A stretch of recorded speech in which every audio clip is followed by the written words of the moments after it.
I'm leaving under the nose of the gun. 24 గంటలు నేను తుపాకుల నీడ కింద బతుకుతున్న తెలంగాణ వచ్చినాక, ఇక్కడ తెలంగాణ వచ్చినాక ఆసిఫాబాద్ కేసు వచ్చింది. ఈ తెలంగాణ వచ్చిన తర్వాత 28 ఏళ్ళ కింద బ్లాక్ చేసిన అమ్మగూడ కేసు వచ్చింది. ఈ తెలంగాణ వచ్చినాక ఎలక్షన్ కేసు వచ్చింది.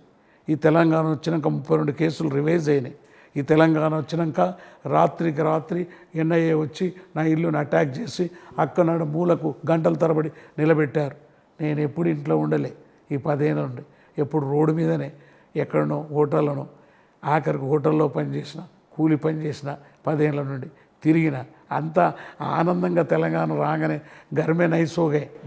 అందుగురించి ఇక్కడ ఏం చెప్పినంటానంటే టోటల్గా కూడా ఈ ఎఫెక్ట్లో మనం చాలా కేసులు వచ్చినాయి, చాలా జీవితంలో మనం ఎదుర్కొన్నాం. అందుగురించే తెలంగాణ అనేది నా మీద కాల్పులు జరిగి 25 ఏళ్ళు అయిపోయింది. అయితే తెలంగాణకి ముందు గద్దరన్న ఆ రోజున గుండె లోపట్ల ఒక బుల్లెట్, కిడ్నీ నుంచి దూసుకెళ్ళిన ఇంకో బుల్లెట్, వెన్నులో ఇంకో బుల్లెట్లు, ఇన్ని బుల్లెట్లు కాల్చినా కూడా జీవితంలో దేవుడు ఏదో సాధన కోసమై గద్దరన్నను వాడుకోవాలని బ్రతికించినట్టుగా బతికారు. అసలు అన్ని బుల్లెట్లు మీ లోపలికి దిగడానికి కారణం అంతకుముందు మీ జీవితం వెళ్ళండి, మీ బాల్యం నుంచి అసలు గద్దర్ ఎవరు, ఎక్కడి నుంచి ప్రస్థానం స్టార్ట్ చేశారు అని అంటే ఎక్కడి నుంచి స్టార్ట్ చేస్తారు?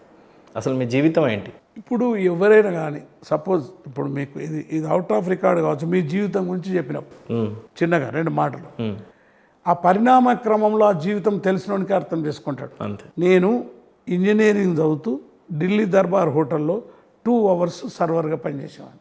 ఢిల్లీలో? ఢిల్లీ కాదు, ఇక్కడ మన మోజంజాయ్ మార్కెట్ దగ్గర హోటల్, ఎస్సీ హాస్టల్ ఉంటుంటే ఇంజనీరింగ్ చదువుతూ డబ్బులు లేక రోజు 2 గంటలు ఢిల్లీ దర్బార్ హోటల్లో కడుగుతుంటాయి. ఆ జీవితం నాకు గుర్తుకొచ్చింది.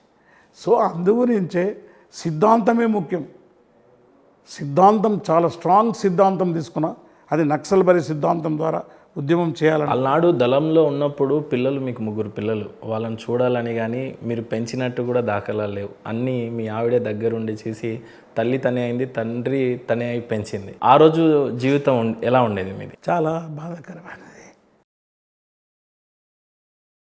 అంటే ఇప్పుడు ఒక నిర్ణయం తీసుకున్నా కదా, అది ఎడ గడిచిపోయింది. అది గురించి ఒక మంచి కవిత రాసిన. దళంలో పోయి పడుకున్నాం అడవిలో, చాలా కానీ సూర్యుడు చంద్రుడు కనిపించాడు. అప్పుడన్నా ఆకాశంలో అలా చూసినప్పుడు సూర్యుడు చంద్రుడు వెన్నెల కనిపించాయి. ఈరోజు రాత్రి చాలా దూరం నడిచి వచ్చాను. ఎందుకో ఆ గుట్ట మీద ఆ దుప్పటేసుకొని తుపాకిని చంటిబిడ్డ లెక్క సంకల పెట్టుకొని నిద్రపోయాను. అప్పుడు చూశాను ఆ చంద్రుడు వెన్నెల. ఓహో, సూర్యం చంద్రం వెన్నెల. మిమ్మల్ని ఎప్పుడు చిన్నప్పుడు చూశాను, మళ్ళీ చూడలేదు. ఒకసారి ఆకాశంలో ఎగిరిపోయి మిమ్మల్ని ముద్దాడాలనుకున్నాను, మీ దగ్గర రావాలనుకున్నాను, కానీ రాలేను.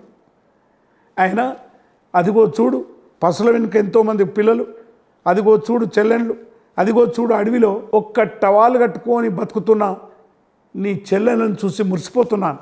సూర్యం చంద్రం వెనలా క్షమించగలరు అనే కవిత రాశాను. నేను 5 సంవత్సరాలు అండర్గ్రౌండ్లో ఉన్నా, ఒక్క ఉత్తరం కూడా రాయాలి అక్కకు. Can you imagine it? రాయలే. నేను అడవికి వెళ్ళి వచ్చిన తర్వాత 19 చెన్నారెడ్డి పిలిచిన తర్వాత ప్రెస్ క్లబ్కి వచ్చినాం. కొన్ని వందల ప్రెస్, 2 లక్షల మంది ఆ నిజాం కాలేజ్ గ్రౌండ్లో, చెప్పరానంత 1990లో అందరం వచ్చేసినాం. దూరంగా అక్కడ విమల, నా మిస్సెస్, చాలా ధైర్యవంతరాలు, ఫ్యాక్టరీ వర్కర్. ఆమె లేకపోతే నా జీవితం లేదు, ఐజాన్ టుడే కూడా. అయితే ఆమె చిన్న సంఖలో ఒక బిడ్డను ఎత్తుకొని అక్కడ చెయ్యిలో వేలు పట్టుకొని ఉన్నది. చాలా దూరం నుండి చూసాం. 5 ఏళ్ళు అయింది, గుర్తుపట్టారు. 5 years అయింది. ఓహో, విమల. ఆమె నుంచి చాలా పాటలు రాసింటాయి, చాలా కవితలు కూడా. మళ్ళీ ప్రెస్ మీట్ అయిపోయింది, పత్రికా విలేకరులు. అప్పుడు నేను విమల, మన 2వ అబ్బాయి చంద్ర ఎక్కడ అని అడిగిన. నీ వేలు పట్టుకొని నడిచిన వాడే చంద్ర అని చెప్పి. That is the life. అబ్బాయి చనిపోయాడు.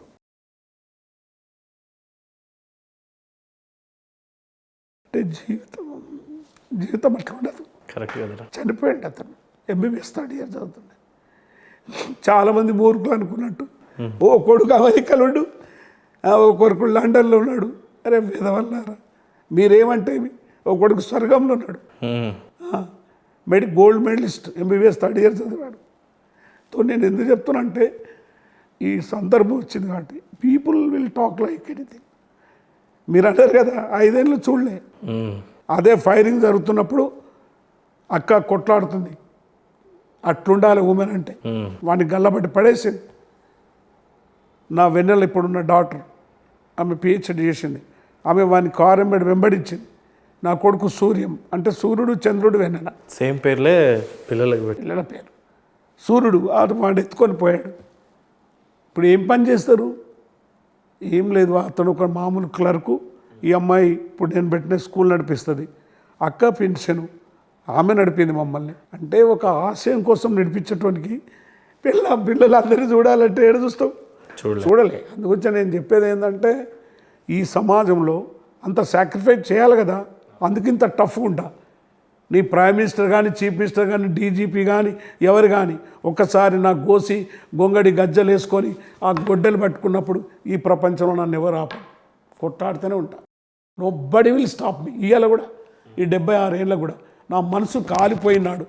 కథ ఈ బట్టలను నిప్పేసి మళ్ళీ ఆ డ్రెస్ వేసుకుంటే ఎట్లొచ్చింది ఈ శక్తి? చాలా పేదవాడిని. ఎందుకు వచ్చిందంటే ప్రజలు నీ కోసం జీవించాలి, ప్రజల కోసం కొట్లాడాలి అనుకున్నప్పుడు వస్తుంది. 5 ఏళ్ళు చూడలేదు నా పిల్లల్ని చూడలేదు నేను. ఈ గలం పోరాడమే చూసాం కానీ ఏడవటం ఫస్ట్ టైం చూస్తున్నా. నేను సామాన్యంగా ఏడవను. ఆ జ్ఞాపకం మీరు గుర్తు చేశారు కాబట్టి. అందుకంటే ఈ ఫూల్స్ కూడా తెలవాలి కదా, తెలవాలి కదా. ఇప్పటి వరకు 10 ఏళ్ళ నుంచి ఒకసారి నీకు 5 నిమిషాలు కలుస్తుంటే టైం ఇవ్వడు ముఖ్యమంత్రి. నా గురించి కాదు, నాకు ఏదో టైం ఇవ్వం లేదని కాదు.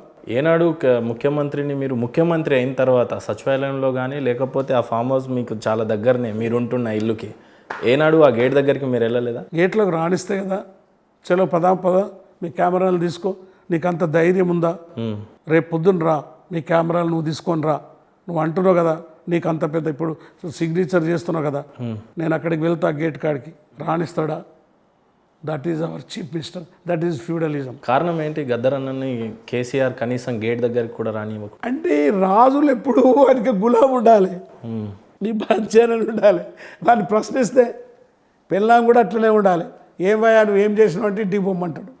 They never tolerate the man. అందులో నక్సలైట్ను ఒక విప్లవకారిని టాలరేట్ చేస్తాడా?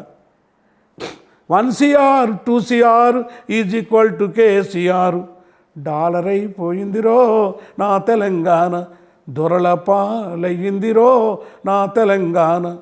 బిడ్డకు బతుకమ్మ, కొడుకుకు world bank, underground management, అల్లు నీకి అప్పచెప్పి చండియాగమైపోయిందో నా తెలంగాణ, యాగంలో కాలిపోయిందో. రాణిస్తాడా? ఏమన్నా ఉండాలి కదా అని ప్రశ్నించేటాడు. ఎందుకు ప్రశ్నిస్తున్నాం? ప్రజల గురించి ప్రశ్నిస్తున్నాం, నా సొంతం గురించి కాదు కదా. అందుగురించే ప్రపంచంలో ఏదైనా కానీ ఎవడైనా కానీ ఒక మంచి విషయాన్ని ప్రశ్నించినప్పుడు నీ పత్రిక ద్వారా, నీ ద్వారా కూడా నాది పెట్టినామనుకో, రేపు అమ్మ సిగ్నేచర్ ద్వారా 1 CR పెట్టిండా అనుకుంటాడు. లేకపోతే నీకు టెలిఫోన్ చేసి అది కట్ చేయరా అంటాడు. అది కదా. గదరన్న, మీకు ఆశలు అయితే ఏం లేవు కానీ ఆశయాలు చాలా ఉన్నాయి. ఆ ఆశయం కోసం నిజంగా కేసీఆర్ గారి గుమ్మం తొక్కాలంటే మా ఛానల్ సిద్ధంగానే ఉంటుంది, ఎప్పుడు చూసినా మీతో నడవడానికి. అట్లా అని కాదు, కేసీఆర్ గుమ్మం కానీ, లేకుంటే మోడీ గుమ్మం కానీ, లేకుంటే బిచ్చగాని గుమ్మం కానీ, ఒక రౌడీ షీటర్ గుమ్మం కానీ, అతను తీసుకునేటటువంటి పాలసీతో ప్రకారం ఆయన గుమ్మం తొక్కుతా, లేకుంటే నేను తొక్కాను. నేను నా 75 సంవత్సరాలు బెస్ట్ జీవితం నాకు. నేను ఏ ఫిలిం ఇండస్ట్రీ పోయినా, నేను ఎక్కడ పోయినా చాలా గొప్ప జీవితం నాకు. నేను పాట పాడుతాను కాబట్టి మీరు ఎవరినన్నా పొలిటికల్ లీడర్ను గద్దర్ పాట గురించి అడగండి. ఆయన పాట ఇష్టపడతాం కానీ ఆయన సిద్ధాంతం లేదు అనవచ్చు, కానీ పాట ఇష్టపడను. ఇన్నాళ్ళు ఎప్పుడు కూడా పార్లమెంట్లో అడుగు పెట్టాలి అని ఎప్పుడు కోరుకోలేని గద్దరన్న, కేవలం పోరాటమే నా జీవితంగా బతికిన గద్దరన్నకి ఇప్పుడు కొత్తగా అసెంబ్లీలోకి అడుగు పెట్టాలనో లేకపోతే పార్లమెంట్లో అడుగు పెట్టాలని ఎందుకు అనిపించింది? ఈ భారతదేశంలో 2 రకాల అధికారం వస్తుంది. ఒకటి ఆయుధాల ద్వారా వస్తుంది, ఓటు ద్వారా కూడా ఒక యుద్ధమే, ఓట్ల యుద్ధము. ఈ 1 man 1 vote మనకు స్వతంత్రం వచ్చిన తర్వాత వచ్చింది, కానీ చాలామంది ప్రజలకు దాని విలువ తెలియదు. ఓటు అనేది ఒక పవర్ఫుల్ శక్తి అనేది తెలియదు. మనం కూడా నక్సల్బరీ ఉద్యమంలో బైకాట్ ఎలక్షన్ ఇచ్చినాం, అయినా కానీ ప్రజలు కొంతవరకు బైకాట్ చేసిన కాలేదు.